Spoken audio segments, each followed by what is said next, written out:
What's up, YouTube, and welcome back to the channel. It's the next weekend. There's a 50% chance of rain today and a 98% chance of rain all day tomorrow. So I don't know how much work I'm going to be able to get done to this vehicle this weekend, but I'm going to try my best to get a lot done. My plan was to try and get the chassis sandblasted and painted today. So I'm going to go ahead and pull the rear spring plates and torsion bars and clean all this water off this chassis, and then try and take it up to my brother-in-law's shop and sandblast it and paint it. So hopefully I can get all this done before it rains. So it's been raining out here just about every day since I welded the pans in. So I'm gonna try and get all this water off the chassis.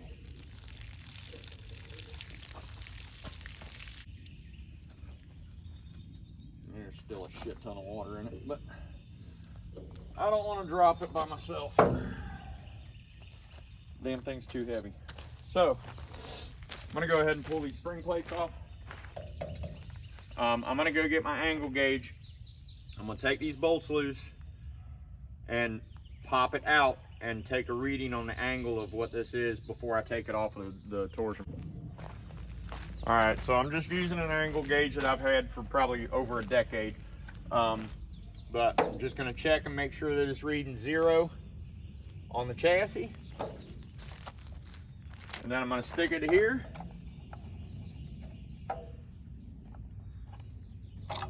Well, if I don't drop the damn thing all the time, I'm going to stick it here and get a reading. I'm at 12 degrees. And then I'm going to pop the spring plate off and see what the reading is when it's loose from the stop right here.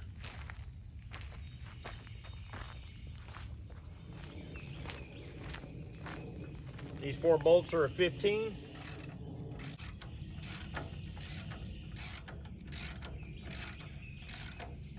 And all I'm gonna do is run them until they're flush with the back side, so that when I pop this spring plate loose, it doesn't go flying. I don't know if it will, but I'd rather be safe than sorry.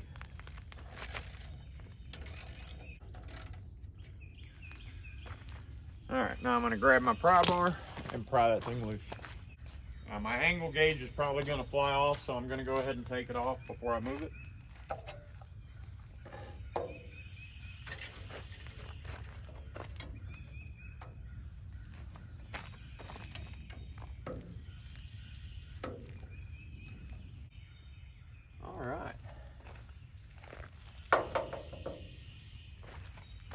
I'm gonna have to take that cover plate completely off.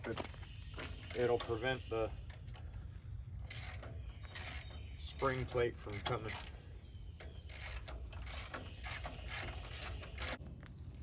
There's the front plate.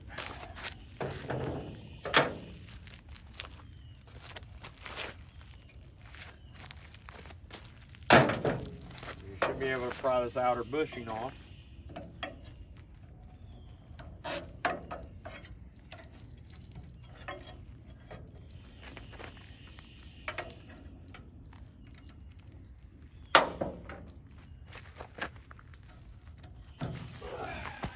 There's your outer bushing. Then you should be able to pry the spring plate loose. And I would be very cautious about this because I'm not too crazy about doing it like this. She's starting to come now.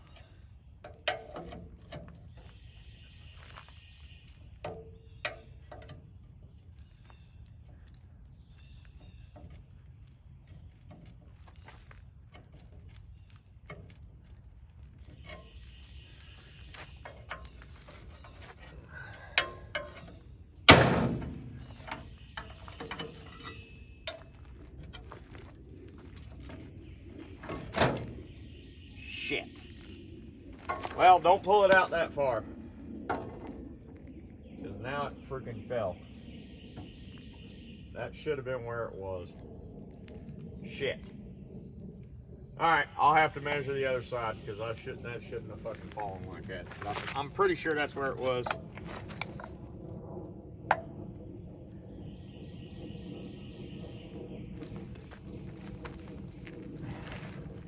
And that's reading 22 degrees. But I'll double check it on that side. But essentially, should be able to take the torsion bar out. And I'm gonna leave this together so that I don't mess up the spline on the outside. I'm gonna tape that together. I'll tear it apart when I actually go to redo it. I'll mark it before I take it apart, but for right now I want to leave it assembled.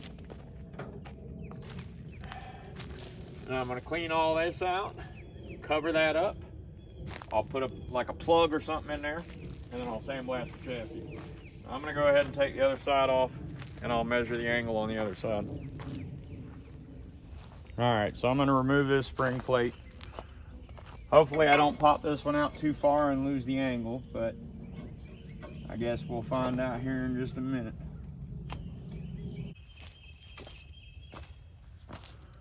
Oh.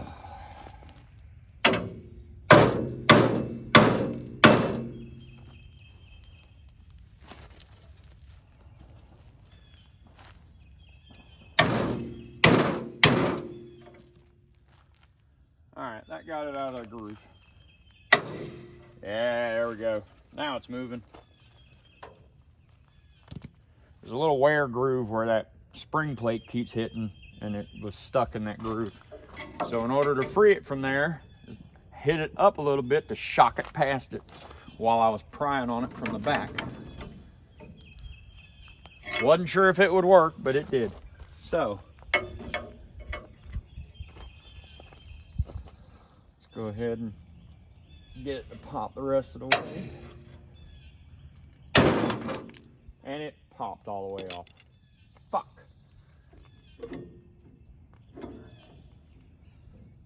Well, I guess we're going with 20 degrees.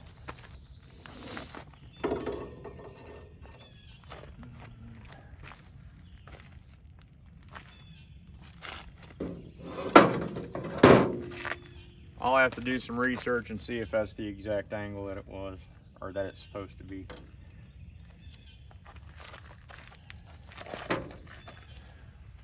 All right, anyway, I was hoping I wouldn't pop both of them out without getting an angle, but it is what it is.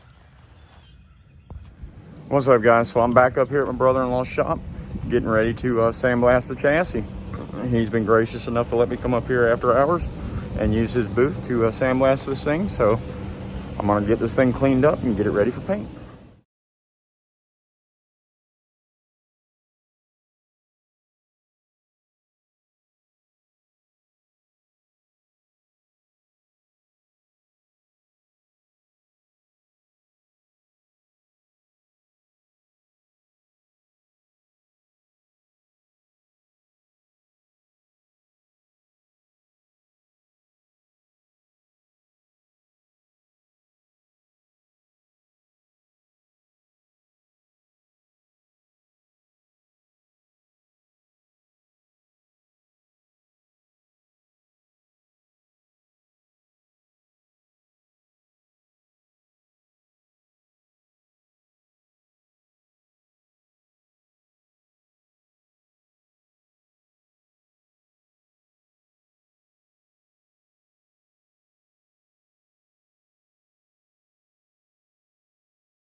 All right, guys, so I just got back from sandblasting. You can see how freaking nasty I am from doing it. Shit. So, when you're sandblasting, if you're doing it in a booth like I did, you're gonna get freaking gross. Even if you're doing it outside, you're gonna get gross. It comes off pretty easy, but the chassis turned out really good. I was able to clean up all the old paint and rust off the chassis. So I'm hoping that tomorrow I'll be able to paint. If it's raining all day tomorrow, then I'll have to wait until Sunday to paint it. I put it downstairs inside my basement so that it's not sitting outside.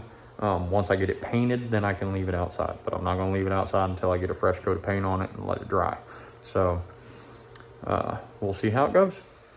What's up, guys? So it's the next day. I went out. It's been raining all day, so I went out and got the supplies that I need to paint the chassis.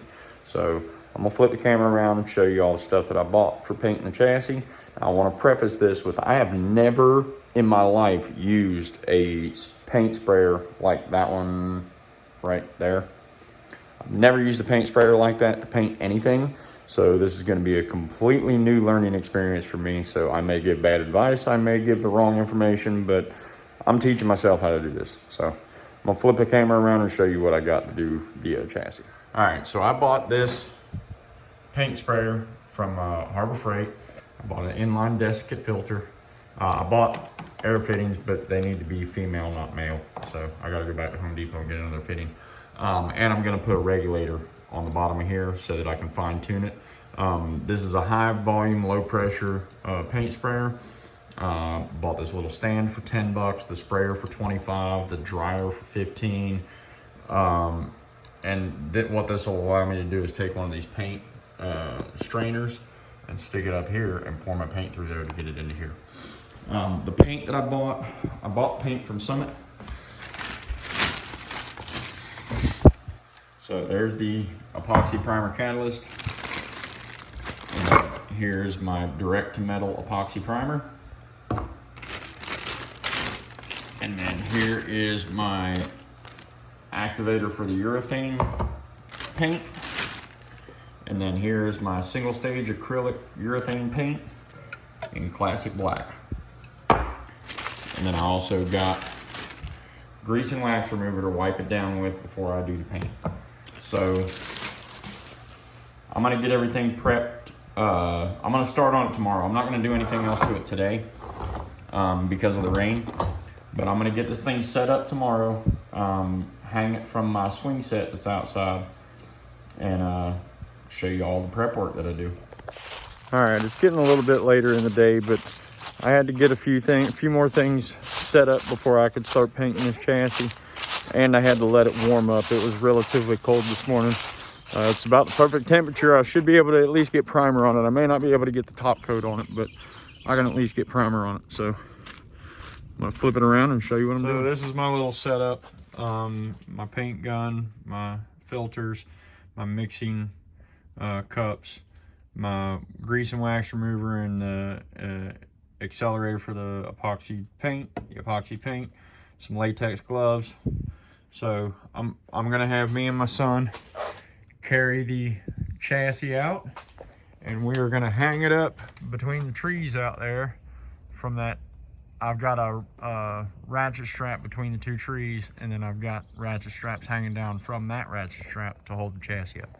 So I'll show you when I get it up there. Okay, so I got the compressor outside running. I'm getting ready to start mixing my epoxy primer with the epoxy catalyst. So I'm gonna use one of my mixing bowls, and it says it's 1-to-1. So I do however much I put into this mixing cup of this, I put the same amount of that. Mix it together, pour it into the paint gun. I've got my paint gun calibrated for my air compressor, so I should be able to go out there and just start spraying. And this is how I have the chassis hung up. I've got something from my kids that was a toy. It was a rope line, and then I've hooked ratchet straps to it to hold the chassis up. But now I can get to all of the sides of the chassis, and I should be able to spray it pretty easy. So I'm gonna get my paint mixed up and ready to go, and I'm gonna at least get 2 coats of primer on this before it gets too dark.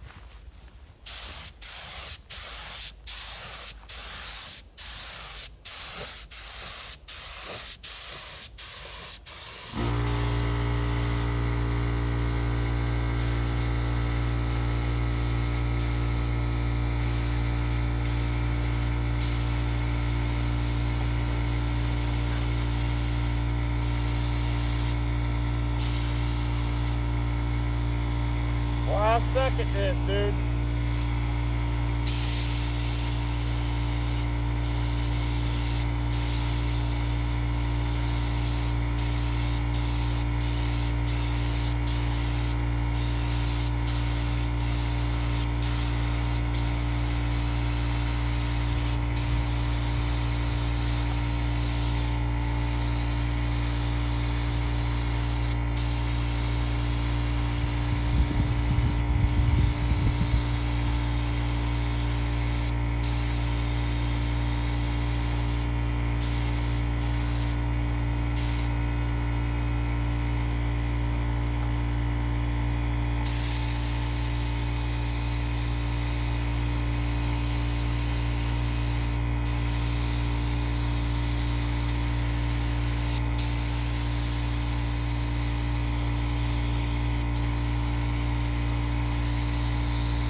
All right, before it gets too dark to film, I just want to show you, I got one really solid coat of a top coat on here. It turned out really nice. This thing looks really, really good. I think I did pretty good for the first time ever spraying anything in my entire life. So I think it turned out pretty good. I'm very, very pleased with the outcome. We'll see how it looks tomorrow when it dries. But as of right now, this thing looks amazing. Now I gotta let it set for 20 minutes and then I'm gonna do one more coat and then I'm done for the night. That's gonna wrap it up for this video. The chassis is sandblasted, primed, and painted. I'm really pleased with how it turned out. I'll do a close-up of the chassis after the paint dries and all that for my next video before I reassemble the rear suspension and chassis, or the rear suspension and lateral arms and all that. But hopefully the next video will be reassembly of the rear. So I'm going to take the spring plates and the end caps for the spring plates and the trailing arms and take those and get them sandblasted. And paint them, and then I'll be ready to reassemble the rear axle or the rear end of the vehicle. Get that all set up, and then I'll probably start tearing apart the rest of the body and get it to where I can start replacing the bottom of the heater channels. So, like I said, this is the very first time that I've ever used a HVLP paint sprayer to paint any kind of automotive paint. And I think I did a pretty good job. I did some stuff wrong. I figured out what I did wrong. I didn't get any runs, so I think I did pretty good there. I wasn't heavy on the paint, but I was getting lines because I wasn't keeping my head of the paint sprayer at a consistent distance away from what I was painting, and I wasn't holding my trigger consistent. But once I figured that out and I started getting consistent trigger pull and consistent distance away from what I was painting, I think I got the hang of it, and it feels pretty easy to do for what I'm doing. Now, I don't want to say painting is easy because I know for a fact it's not. And I know when I get to doing the car, that's going to prove to me that it's not very easy.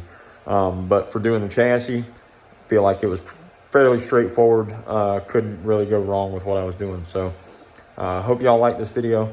If this helped you out in any way, like always, please like, comment, share, subscribe, let your friends see what I'm doing, and hopefully we'll see each other in the next video. Have a great one.